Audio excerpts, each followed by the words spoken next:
Hola, hola, buenos días a todos. ¿Cómo están? Vamos a continuar con la clase de los pares craneales, examen físico de los pares craneales, siguiendo con un sistema nervioso. Pero antes de comenzar a ver cómo se examinan esos pares craneales, me gustaría que me fueran mencionando el nombre de los primeros 6 pares craneales. Pueden habilitar el micrófono, pueden escribir por el chat. Los 6 primeros. Uno, 2, 3, 4, 5 y 6. ¿El primero cuál sería? El primer par craneal olfatorio, muy bien. El segundo, el óptico, muy bien. Tercero, motor ocular, muy bien. Oculomotor, muy bien. El cuarto, patético, troclear, ¿eh? El quinto, trigémino. Y el sexto, abducen, abductor, muy bien. Entonces vamos a compartir pantalla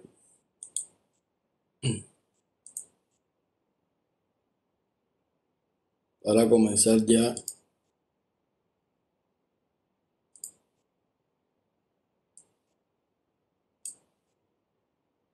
Muy bien. Sabiéndose los pares craneales y sus funciones, verán que es muy fácil a la hora de examinar los pares craneales. Es real que cuando estamos en una consulta y vemos que el paciente no nos representa, no nos indica que tiene algún problema neurológico o incluso su motivo de consulta está muy lejos de algún proceso, patología neurológica, con 2 o 3 pruebas sencillas que nosotros hacemos incluso durante el interrogatorio, durante otras pruebas de examen físico, general o regional, muchas de estos exámenes no se realizan. No es que a todos los pacientes les vamos a hacer todas estas procedimientos que les voy a explicar hoy, pero basta con que el paciente venga con lo más mínimo neurológico y si el paciente está ingresado, sí hay que hacerle por lo menos un sinnúmero de pruebas para tratar de realmente determinar que no tenga ningún problema neurológico, por el más sencillo que sea, ¿eh? Entonces, en el caso del primer par, o par craneal olfatorio, tiene que ver con el olfato, nosotros vamos a necesitar de tener ya unos pequeños frascos preparados. eh, Puede ser perfume, olores que sean frecuentes, ¿eh? No podemos tampoco tener ahora olores nuevos, algún tipo de algún aroma que prácticamente esté nuevo en el mercado o incluso hasta para uno mismo sea nuevo. No es la idea porque no estamos haciendo ni siquiera un concurso de olores, ¿no? Tiene que ser, nosotros nomás que queremos saber si él percibe y se identifica el olor, más nada. Entonces, también hay que tener en cuenta que no podemos usar nada fuerte ni nada irritante, dígase desde el mismo alcohol, los líquidos estos para quitarse el esmalte de las uñas a las mujeres, vamos a ponerle así gasolina, cosas así no deben ser, ¿eh? Tienen que ser olores, como dice aquí la diapo, algo normal, como algunas especies como clavos, ¿verdad? Conocidas como el café, jabón, perfume, cualquier colonia, cualquier incluso crema, cualquiera que dé un olor de tipo de cosmético de mujer, de olores agradables, tipo colonia, tipo perfume, cualquiera de esos pueden ser, que serían los más frecuentes para nosotros poder determinar si hay o no problema. No se puede usar, como ven ahí, ni amoníaco, ni vinagre, ni formol, y como le decía, ninguna sustancia de estas que a veces las tenemos al alcance. Ahora todo el mundo tiene alcohol y no debe ser, ¿verdad? Porque esas sustancias van a irritarme la mucosa nasal, entonces no se pueden usar. Nosotros en la otra diapositiva atrás, si está, tenía que haberlo cambiado, ponerlo adelante, porque nosotros tenemos que tener en cuenta que hay que cerciorarse que el paciente no tenga un estado gripal. Si el paciente tiene un estado gripal, ya sabemos que tiene una sinusitis crónica, tiene obstrucción nasal, El problema está ahí. Ahí empiezan el receptor, ahí están lo que son como tal el bulbo olfatorio y si hay obstrucción, alergia, esta prueba no debemos realizarla. ¿Por qué? Porque nos va a falsear la prueba. El paciente realmente, todo el mundo aquí ha tenido algún proceso gripal, nos está obstruido y nosotros mismos decimos, por muy rico que esté un plato, decimos, no siento el sabor, no sé a qué sabe. Y es porque como quimio, como sustancia, como tanto el olor como el sabor tienen un cruce en cuanto a los receptores, los quimiorreceptores, y si usted no siente olfato no va a sentir sabor tampoco. Entonces, en la obstrucción por alergia, que es lo frecuente, en estado gripal no se debe examinar al paciente. Nosotros le vamos a pedir al paciente que se ocluya una fosa nasal con sus dedos y todo siempre, recuerden cuando hay dos cosas o un órgano par o incluso nosotros para examinar a veces a la inspección para ver una verdadera simetría que hacemos, comparamos en mi cuerpo con el otro. Bueno, aquí va a ser lo mismo. Nosotros tenemos que tratar de determinar primero una fosa nasal y después la otra. Entonces, cuando le pedimos que se ocluya una fosa nasal, nosotros le vamos a esos olores ya conocidos, se los vamos a ir acercando a la que está no ocluida y le vamos a preguntar si percibe el olor. Eso es lo primero. Si él percibe el olor y después si lo identifica. Lógicamente esto tiene que ser por separado cada fosa nasal.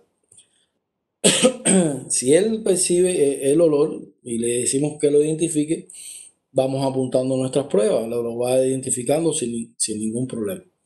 ¿Está claro? Ahora bien, si el paciente realmente no identifica el olor, puede ser incluso uno, ya pudiéramos hablar de anosmia, que sería la pérdida del olfato. Hay algunos términos intermedios de hiposmia, por ejemplo, percibe el olor pero no lo logra identificar. También está que puede, por ejemplo, sentir que hay olores y realmente no lo hay, se llama fantosmia, creo. Y así, hay algunos estados intermedios en el cual el paciente puede incluso cambiar un poco, que también va mezclado al sabor, identifica, pero lo cambia, puede cambiarte el olor, pero está identificando por lo menos la presencia de algo, pero no logra identificarlo, lo cambia. A lo mejor le ponemos una crema y nos dice que es café, imagínense, más o menos un ejemplo bastante lejos de la realidad, pero para que puedan entender qué puede pasar. Puede pasar, por ejemplo, en la vejez, pudiera pasar en algunas patologías del núcleo de la base, algunos traumas craneales, puede hacer que el paciente nos dé este tipo de prueba positiva. ¿Okay? Entonces, esto sería todo muy sencillo. Cuando terminemos con una fosa nasal, cambiamos, le pedimos que exploramos, que se lo ocluya y pasamos hacia la otra fosa nasal. Eso sería todo con lo de nervio olfatorio. Seguimos con el segundo par, que aquí ya sí hay unas cuantas pruebas. Unas cuantas pruebas que tienen que ver mucho con lo que es la visión. Muchas de estas pruebas no las hacemos nosotros, pero nosotros sí empezamos con la calidad de la visión del paciente. Nosotros tenemos que tener, si no tenemos más nadie, estamos a lo mejor, por ejemplo, en la rural y necesitamos saber, estamos tirando una cefalea de un paciente joven y si vemos que ya no logra leer bien, tiene problemas en la agudeza visual, lo más frecuente es que tenga problemas visuales y lógicamente entonces ahí nosotros eh, vamos a poder remitir a ese paciente a que le hagan una buena medición de la vista. Entonces serían cuatro parámetros los que nosotros vamos a buscar, que sería la agudeza visual, perimetría y campimetría, que realmente nosotros lo que hacemos es perimetría, ya la campimetría requiere un equipo especial. La visión de colores, que aunque ustedes no lo crean, entre algunos de ustedes los estudiantes pudiera haber algún daltónico, los hay, a veces cuando hacemos las prácticas, hay chicos que no, se nos damos cuenta que tienen problemas de visión de colores. Y el examen de fondo de ojos que es muy importante empezar a aprenderlo, independientemente que eso es propio de oftalmología, podemos perfectamente diagnosticar algunas patologías de la retina, cualquier retinopatía diabética o hipertensiva, pudiéramos nosotros aprender a diagnosticar. Entonces, para la agudeza visual, muchos de ustedes van a haberse medido la vista, ¿ya? Nosotros vamos a usar estas tablas para visión lejana, la tabla de Snell, y para la visión cercana, la tabla Hegel. La tabla Hegel no es otra cosa que parrafitos en distintos tamaños de las letras para nosotros poder leerlo. En lo que es la tabla Snell hay modelos eh, muy novedosos. Antes, ustedes lo han visto por ahí, los chicos de optometría andan con el cartel con las letras más grandes hasta las más pequeñas, y tiene una escala. Lógicamente eso hay que, como tal, ponernos a una distancia de 6 metros o 20 pies.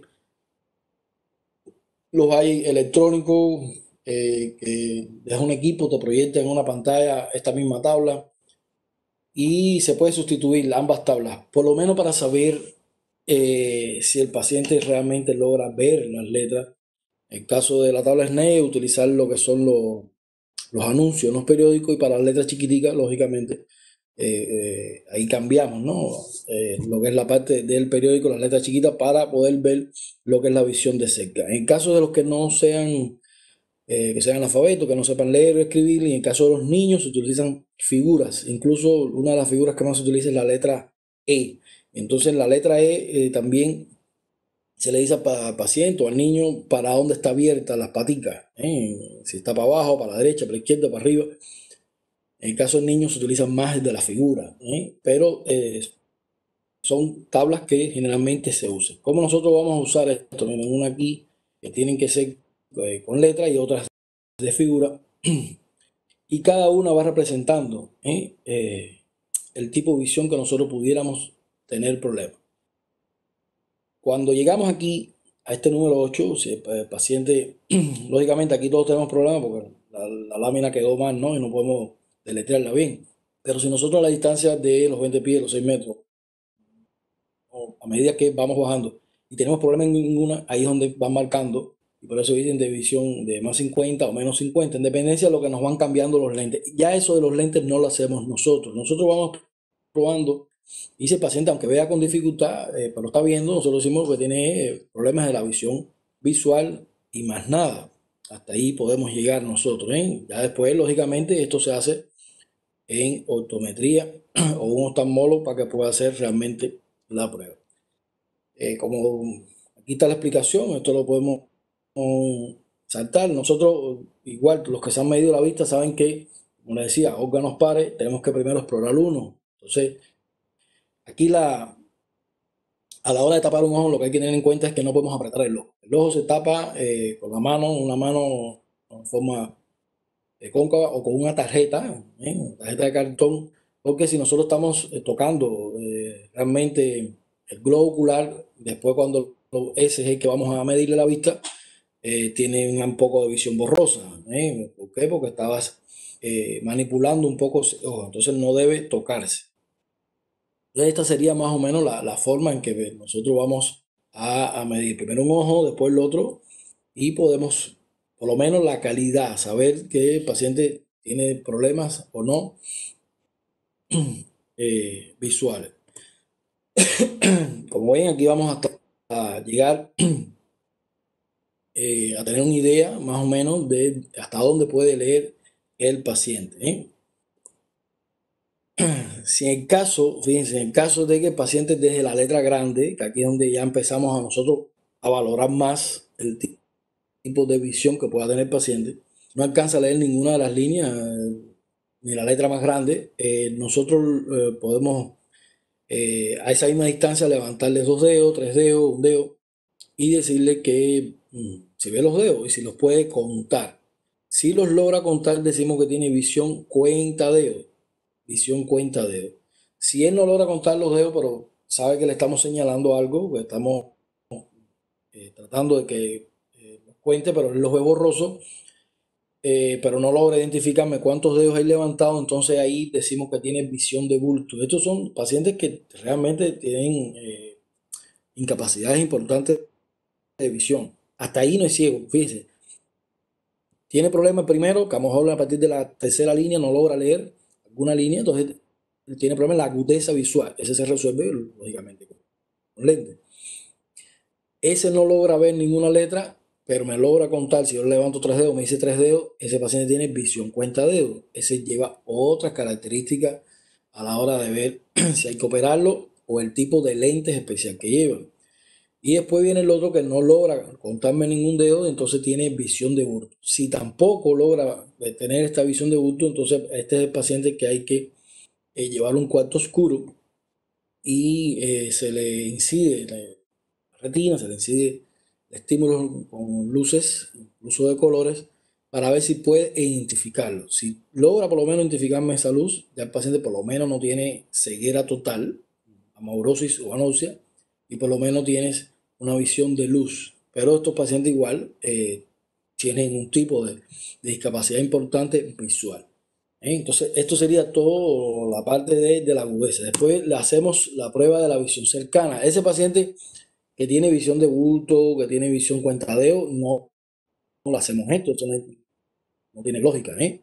Pero el paciente que sí, a lo mejor me lo hizo bien, o a partir de la tercera, cuarta línea, no logro identificarme bien las letras, le hacemos lo que es la visión cercana, ¿verdad? Con esta tablita que si nosotros no tenemos, lo podemos hacer, como le digo, con las letricas chiquitas de un periódico, de una revista. Y el paciente tiene que ser capaz de leer continuamente a una distancia más o menos 10 centímetros, ¿verdad? Eh, a veces te lo pueden poner a un pie, a 30 centímetros, pero realmente cuando usted va al optometrista, la distancia promedio es entre 10 a 15. Ya 30 es un poco más lejano, nadie lee un libro a 30 centímetros, hagan la prueba para que vean que generalmente nos ponemos entre 10 o 15 centímetros. Lo real es que cuando nosotros empezamos a leer esas letras pequeñas, debemos ser capaces de leerla continuamente y bajar. ¿Qué quiere decir bajar? Bajar a la estrofa que está debajo. Pacientes que, por ejemplo, empiezan a tener problemas de acomodación o tienen un poco de astigmatismo, primero no lo logra leer bien si tiene una presbicia verdadera. Y el astigmatismo, por ejemplo, sigue leyendo la misma línea sin saltar para abajo. Tiene que prácticamente colocar el dedo en lo que es la estrofa de abajo, la oración de abajo para poder leerla. No logra cambiar. Por eso pueden oír a quien tiene, no, tengo un poquito de miopía con astigmatismo. Ahí tiene esos problemas. Eso no lo detectamos nosotros. Nosotros nos damos cuenta que tiene este problema, pero no podemos decir hasta dónde llega ese problema. Nosotros realmente identificamos calidad, pero no la cantidad. Ya eso tiene que ser en la consulta de optometría, ¿verdad? Para que tengan en cuenta eso. Aquí, variantes de esta tabla que se utilizan para las letras pequeñitas. Hay quien logra leer hasta la más pequeñita. Y lógicamente son los pacientes los individuos que tienen una visión 20/20, una visión muy buena, no tienen problemas visuales ninguno. ¿Ok? No hay problemas con eso. En el caso de la perimetría y campimetría, esto sí es importante porque aquí ya vamos a empezar a determinar con la perimetría algún tipo de lesión en alguna de las vías del nervio óptico. La verdadera campimetría se hace con un equipo que parece como si fuese un tiro al blanco. El resultado final lo dan con dos dianas y que tiene los ejes con ángulo, con el temporal, nasal, y van marcando, el equipo nos marca, nos sale el resultado, qué es lo que ve el paciente hacia la zona nasal o hacia el campo temporal, la parte que no ve. En el caso de la perimetría, ¿cómo lo hacemos nosotros? Nosotros nos podemos ubicar a 2 pies, a 60 centímetros del paciente, nos paramos frente a él, a la misma altura, o podemos estar sentados a la misma altura. Y si yo cierro el ojo izquierdo, le tengo que decir al paciente que cierre el ojo derecho, porque nosotros tenemos que estar del mismo lado con el ojo abierto y el otro cerrado. Y con nuestro dedo, un bolígrafo, en el medio de esos 60 centímetros, desde el campo medial, lo colocamos en el medio de lo que es la cara de nosotros, dígase un bolígrafo, dígase un dedo parado, empezamos a probarlo primero hacia, por ejemplo, hacia el campo temporal, sin mover los ojos. Nosotros nos miramos fijo, nosotros nos estamos mirando fijo y vamos moviendo. Lo idóneo sería estimular la visión, que sería o mover el dedo o mover un bolígrafo constantemente, a ver hasta dónde el paciente logra verlo. Se sobreentiende que el que examine esto, el médico, tiene que tener bien los campos. Un paciente que tenga problemas visuales, que tenga su campo reducido, no podemos hacer esta prueba. Esto se hace, nosotros tenemos que estar conscientes que nosotros tenemos nuestros campos sin alteraciones. ¿Qué estamos buscando con esto? Bueno, ustedes saben que, por ejemplo, las retinas nasales ven los hemicampos temporales y las retinas temporales ven los hemicampos nasales. Cuando nosotros estamos explorando en todo, vamos alejando hacia el lateral el estímulo y el paciente deja de verlo, podemos decir ya que está perdiendo visión en el campo temporal y por ende pudiera tener lesión en lo que es el quiasma óptico que me está dañando. Hay un daño de esa información que viene de las retinas nasales que ven los hemicampos temporales, ¿verdad? Estos son pacientes que, por ejemplo, tienen visión de tubo. Un paciente que tú le puedes acercar así una mano por el lateral y no la ven. ¿Por qué? Porque no logra ver más allá. Sí, a veces uno dice, te vi con la retina periférica. Nosotros perfectamente, aunque estemos mirando hacia adelante, podemos ver algo que se acerca por la derecha, por la izquierda, gracias al campo visual que nosotros tenemos. Entonces nosotros lo que estamos explorando con esta prueba es eso. Después podemos hacer hacia arriba, hacia abajo, hacia el campo nasal, primero un ojo completo y después cambiamos hacia el otro. Aquí, por ejemplo, en la figura muestra lo que estamos haciendo. Aquí están los dos ojos abiertos, pero este paciente, si vamos a examinar el ojo izquierdo, nosotros cerramos el izquierdo y dejamos del mismo lado de nosotros abierto y vamos haciendo el estímulo, alejándolo, ¿verdad? Primero para el campo temporal, a ver hasta dónde deja de ver el paciente. Aquí hay que tener cuidado que tiene que estar a la misma distancia el estímulo de los dos. Y él debe verlo igualito a como lo veo yo, como el examinador. Hasta donde yo lo vea, él tiene que ser capaz de verlo. Así lo hacemos hacia arriba, así lo hacemos hacia abajo y hacia el campo nasal. Eso me va a dar un rango de distintos ejes de ángulos en la cual nosotros tenemos la visión. Aquí está explicadito, más detallado, pero básicamente eso es lo que estamos nosotros haciendo, buscando esa visión periférica. Como ven los grados en los cuales nosotros podemos ver, como ven el temporal, él es más extenso. Nosotros perfectamente, por eso podemos ver un carro, nos vamos a cruzar una calle, podemos ver un carro que viene lejos, alguna visión que nosotros siempre tenemos, aunque estemos mirando hacia el frente. Superior va a tener 50 grados, nasal 60 e inferior 70. Entonces, esto es lo que nosotros vamos a explorar. Pero esto me da también a mi calidad. La verdadera cantidad, como le decía, vienen ambos ojos con los campos, con los grados, con los ángulos de visión. Y ahí viene de verdad sombreado, dibujado, donde no ve el paciente. Pero eso se hace con equipo. Eso no lo hacemos nosotros. Eso se hace en pruebas especiales que se hace a través de la especialidad de oftalmología. Pero nosotros sí hacemos la perimetría, ¿está claro?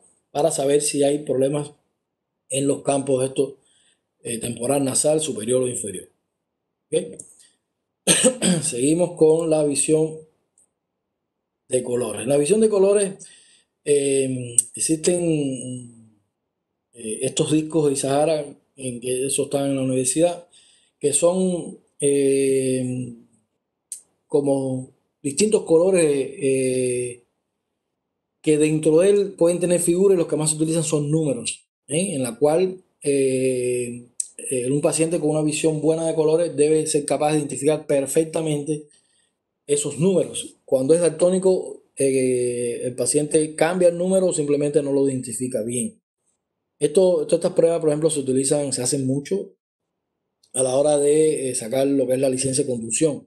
Y si vas a sacar licencia de conducción profesional para ser taxista o ser de camiones, de buses, se hacen mucho, pero mucho más distintas pruebas que tienen que ver con esto.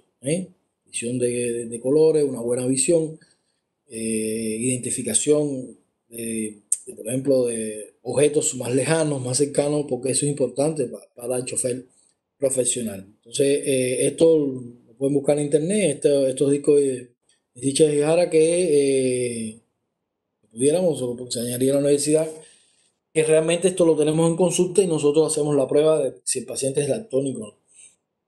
Algunos, me acuerdo de un chico, un estudiante, me dice, yo soy taxista y soy daltónico. El daltónico no ve bien los colores verde, azul, rojo, por lo tanto, ese chico me decía que lógicamente se aprendió el semáforo de memoria, porque no ve los mismos colores como lo vemos nosotros.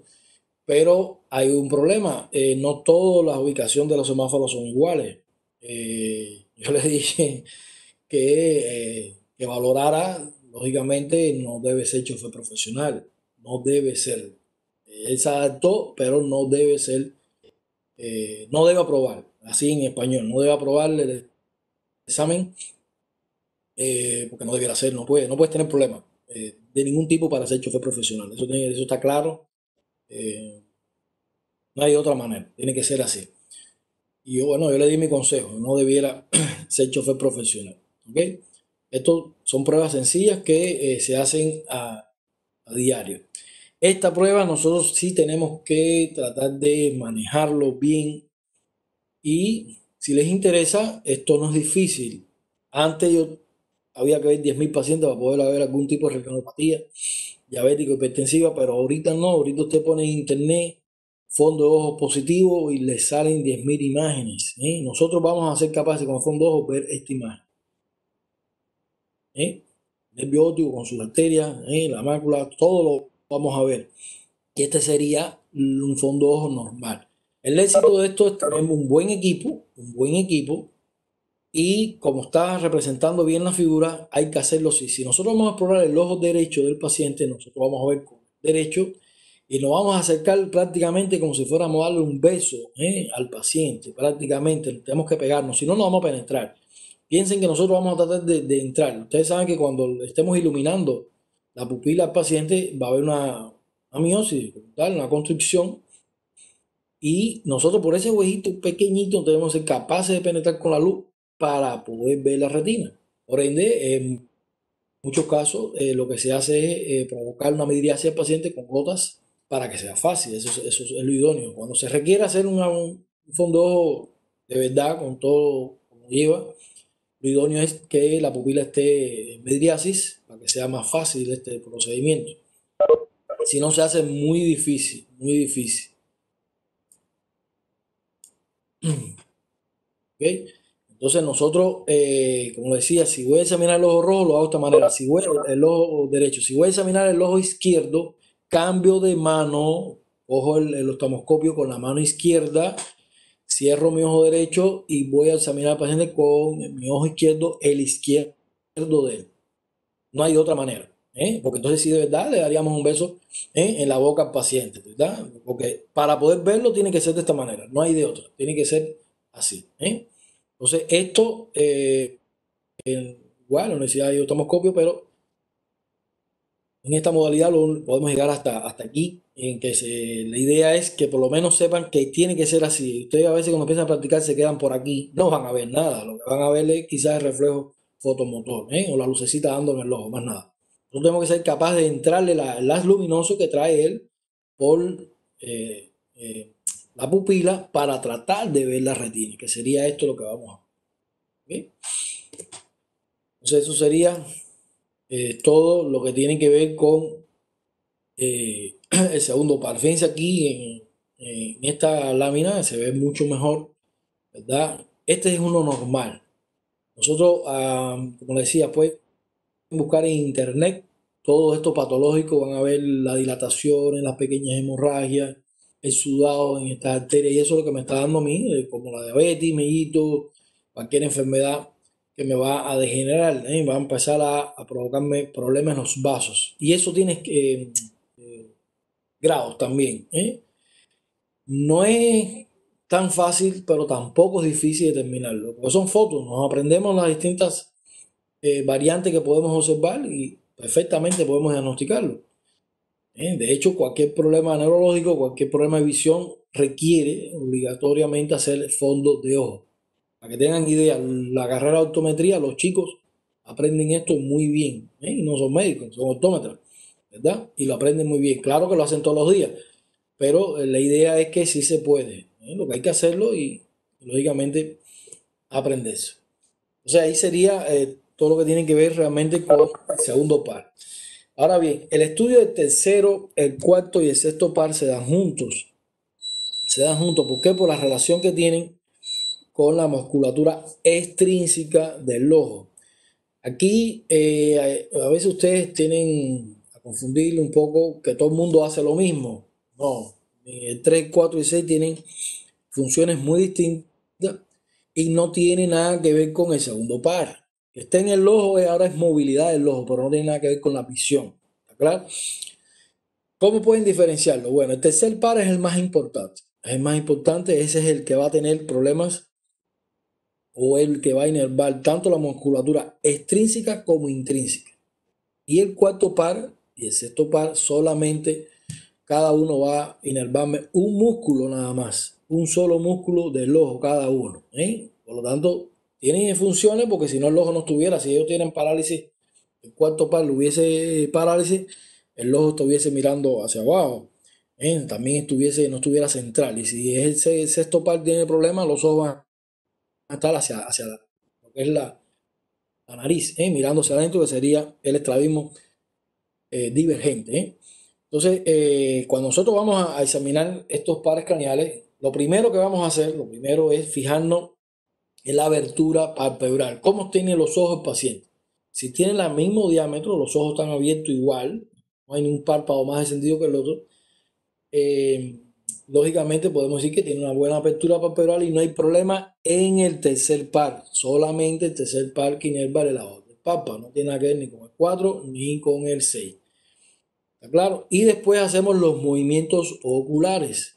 Los movimientos oculares que nosotros vamos a decirle al paciente que a una distancia que no moleste, más o menos igual 15, 20 centímetros, le vamos a ir moviendo nuestro dedo o un bolígrafo lentamente, primero hacia arriba, hacia abajo, hacia los lados y después circular. Y vamos a ver que todos los músculos van a moverse sin ningún problema. Entonces estoy ahí explorando el 3, el 4, el 6, moviendo el globo ocular. Ahora bien, si yo les digo a ustedes que solamente me exploren el sexto par, solamente tienen que hacerme los movimientos laterales, porque solamente tiene esa función.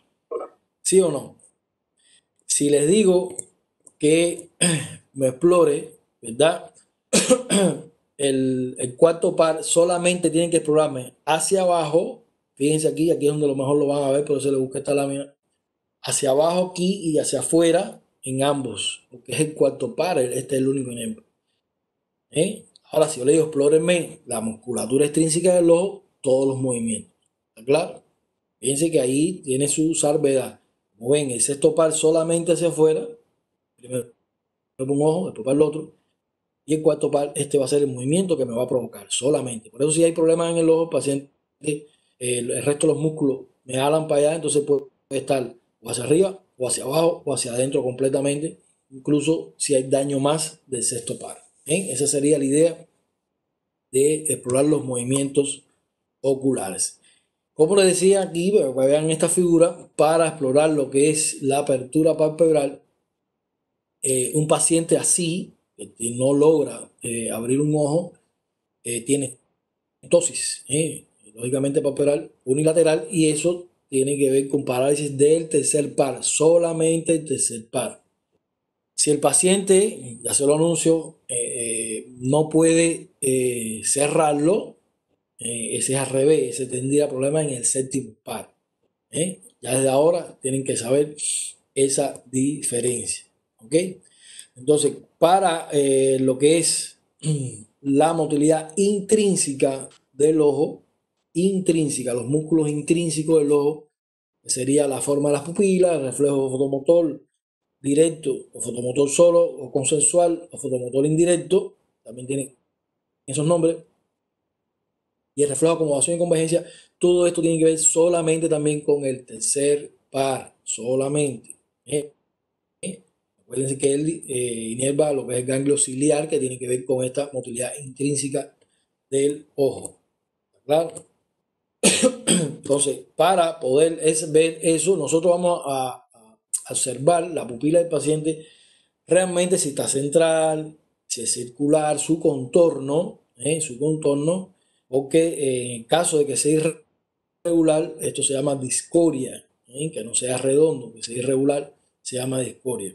También debemos ver la relación que tiene con el iris, poder ver todo el globo ocular en su conjunto. Fíjense que desde que estamos dando cara, que estamos diciendo cómo se ven las características de los ojos, pares craneales, por eso es importante cuando hacemos el examen físico céfalo-caudal, ya esto prácticamente le pasamos, ya lo debemos haber hecho.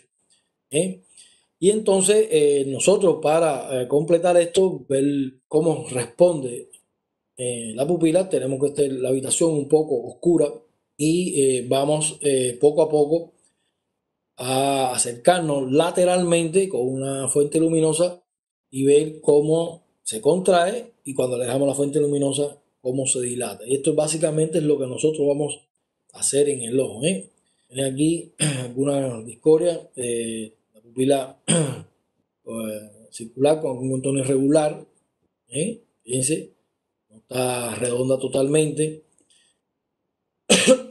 Aquí vemos una una pupila que realmente no es simétrica. En este caso hay una verdadera anisocoria. Fíjense cómo está esta pupila y cómo está esta.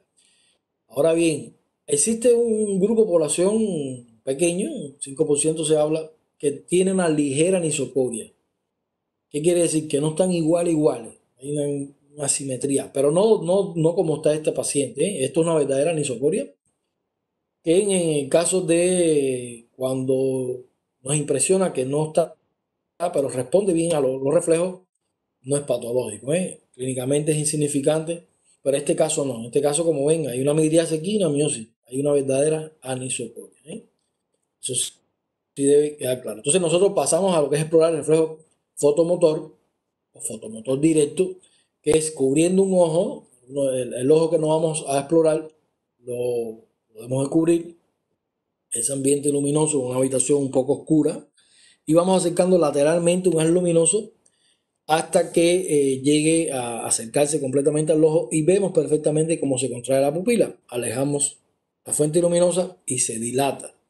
Entonces, con esto ya perfectamente exploramos ese reflejo fotomotor. Que lo hacemos primero en un ojo y después lo hacemos en el otro. Aquí están los pasos, básicamente es lo que les he explicado.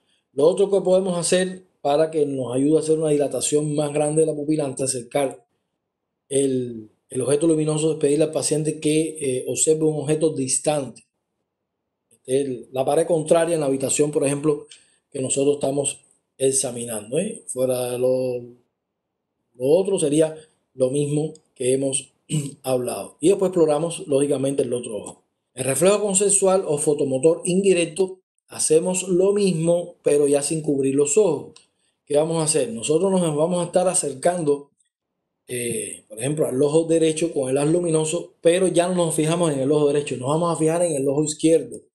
Y cuando vemos que la fuente de luz se ilumine el ojo derecho, vemos que también el ojo izquierdo va a haber contracción. Alejamos la luz y perfectamente vemos que vuelve a dilatarse en el ojo que no estamos examinando. Esta sería la forma, por el cruce que hay de estas vías, perfectamente. Esto es un reflejo que funciona muy bien. Esto se utiliza mucho en los traumas craneales, ¿verdad?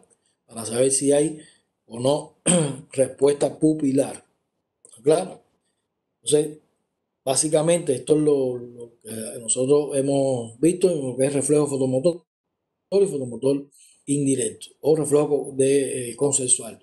Ahora bien, esto también podemos provocarlo, la contracción de la pupila, haciendo el reflejo de acomodación. ¿Cómo hacemos nosotros? Nosotros, el paciente, lo tenemos en la consulta sentado, estamos haciendo estas pruebas y le vamos a decir que se fije en un objeto distante, como le decía, para hacer el mismo reflejo fotomotor, y vamos a ver que su pupila va a estar dilatada. Sin embargo, después le decimos o ya le colocamos un objeto a 30 centímetros de distancia y ahora le decimos que mire el objeto cercano a 30 centímetros y vemos como hay una contracción pupilar.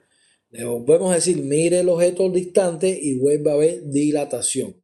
Esto es a medida que el paciente es más joven, esto funciona mucho mejor. A medida que pasan los 40 años el paciente, este reflejo de acomodación se va perdiendo, que es ahí donde se dice la presbicia y es donde el paciente le imposibilita leer las letras pequeñas.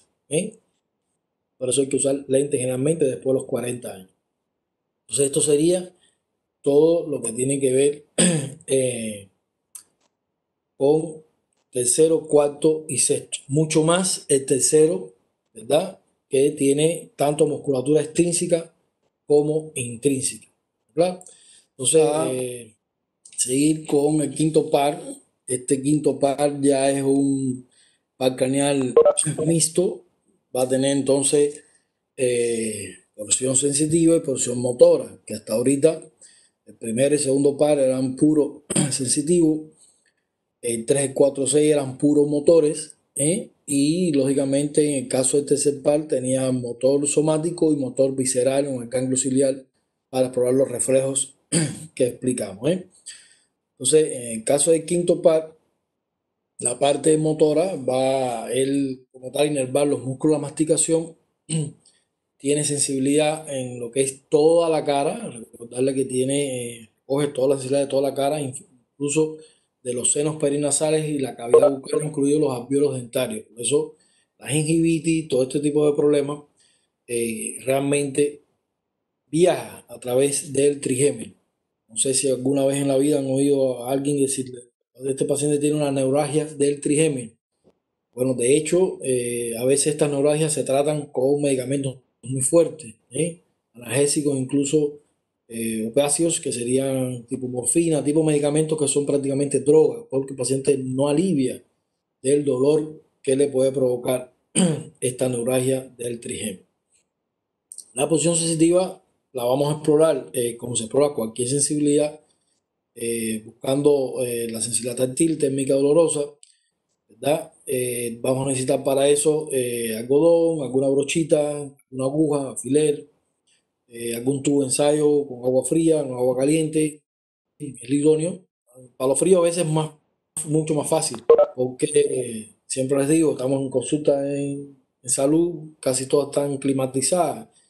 Y lo mismo que es el esteto, un bolígrafo de metal, cualquier martillo, el diapasón, todos esos son de metal, se ponen frío y es muy fácil pegárselo al paciente y el paciente determinar que está frío. Lo malo es tener algún objeto caliente, porque cuando estamos haciendo la fricción, el paciente escucha y puede perfectamente darse cuenta que le vamos a poner algo como que caliente. Es preferible tenerlo ya preparado, que él no lo vea, porque todo esto se debe explorar con los ojos cerrados, la parte sensitiva. Y en caso de reflejos nuevos que vamos a explorar en quinto par, que sería el corneal, ¿eh? Mandibular, estornudatorio. En el caso de corneal, parpadeo conjuntival son muy parecidos, estos reflejos. Y en mandibular, estornudatorio, en el caso de mandibular, sí necesitaríamos lo que es el martillito. Es un tipo de reflejo osteotendinoso, que veremos incluso en la última clase también de neurología. Entonces nosotros para explorar este quinto par craneal, la parte motora,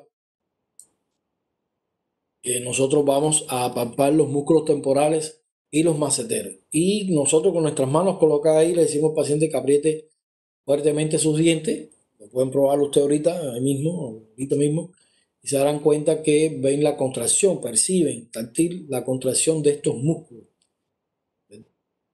¿verdad? La otra forma de nosotros es decirle al paciente que abra su boca y nosotros nos vamos a oponer con nuestra mano a ese movimiento. Nosotros colocamos nuestra mano izquierda, por ejemplo, en la frente o en el cráneo del paciente y nuestra mano derecha en la mandíbula. Le decimos al paciente que abra y nos oponemos. Entonces estamos viendo la fuerza que perfectamente tienen ambos músculos. Si tiene debilidad en uno, se le lateraliza, O sea, incluso podemos dislocarle sin querer o el paciente prefiere molestia porque hay un lugar más potente que el otro, en caso de que sea unilateral el problema. Esta básicamente sería la forma de explorar la parte motora del, del quinto par craneal. Nosotros, eh, Pasó.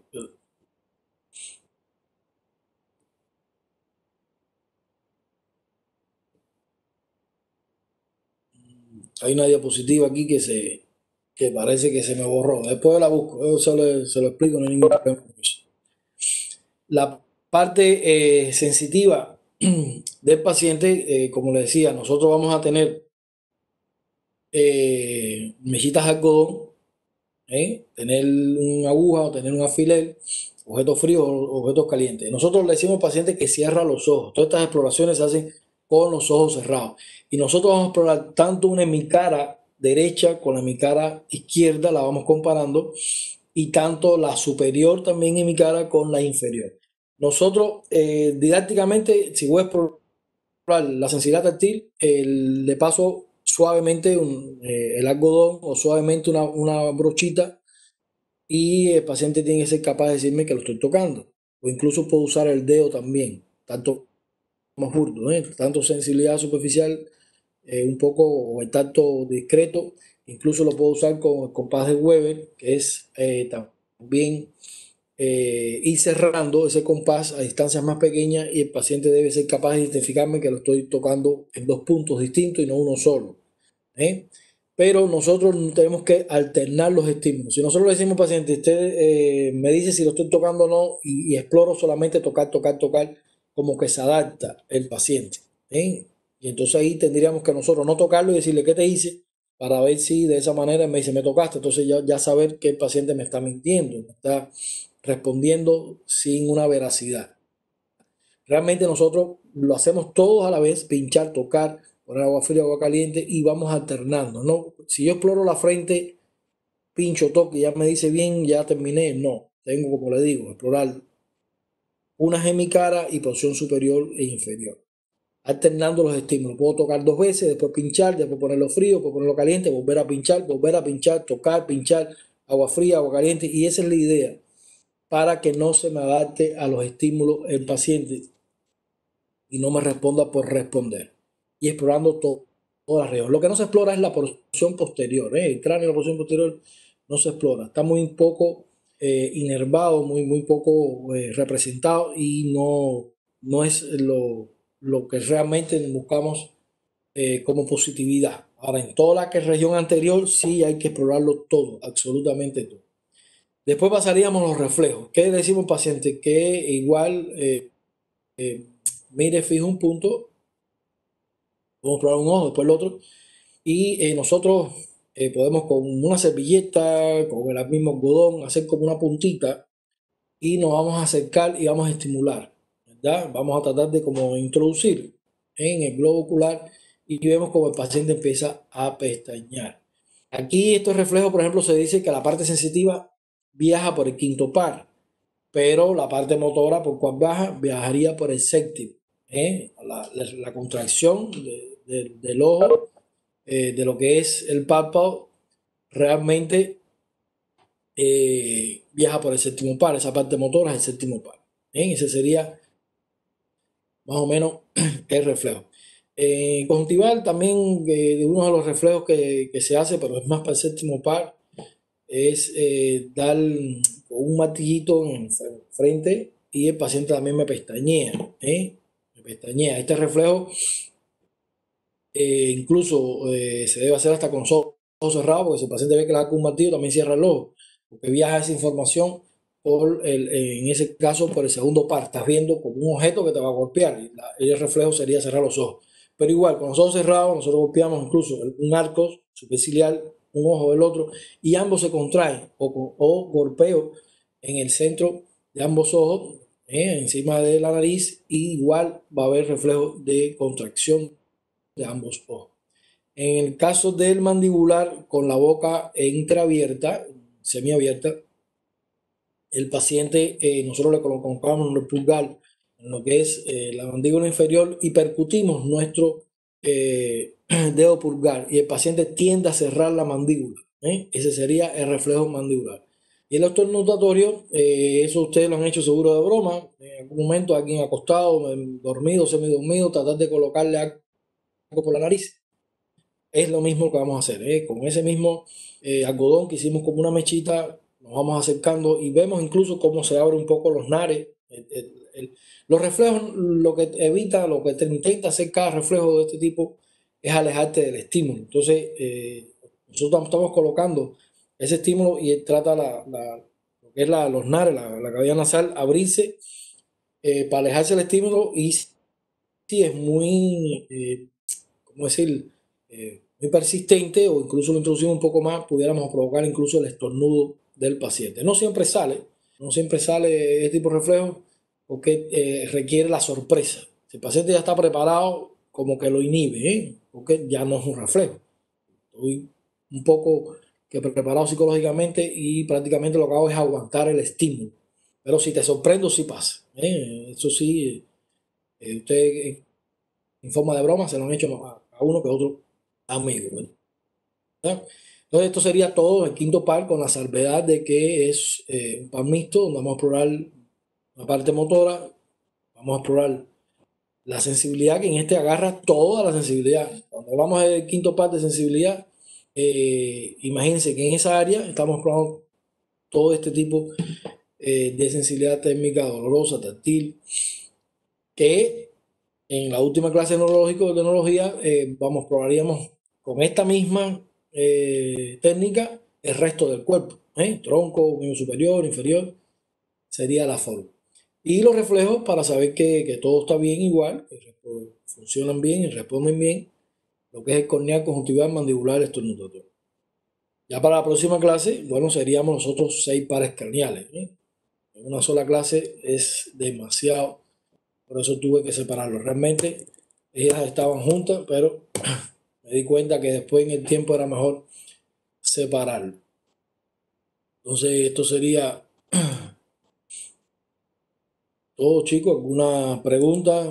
Me imagino que pueden haber miles de preguntas.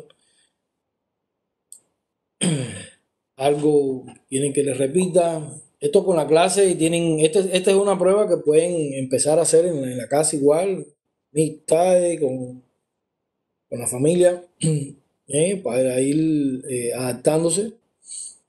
Como le decía al principio de la clase, no son cosas que se hace a todo el mundo, no se le hace a todo el mundo, pero tienes que saber cómo se hace porque si hay pacientes en la cual tienes que hacerle estas pruebas. ¿Okay? Un paciente que ustedes saben que viene normal a consulta, viene con un catarro, viene con diarrea, viene con neumonía, viene hasta por el mismo COVID. Ahora una de las formas de, por ejemplo, saber que tiene unos síntomas, pues hacerle la prueba del primer paro, a ver si ha perdido el olfato. Ya el paciente te lo puede decir. Pero bueno, el paciente que viene a veces con otra patología en consulta externa, generalmente esto no se hace a no ser que venga con algo neurológico, con algo neurológico. Pero sí hay que saber examinar los pares craneales. Una pregunta, chicos.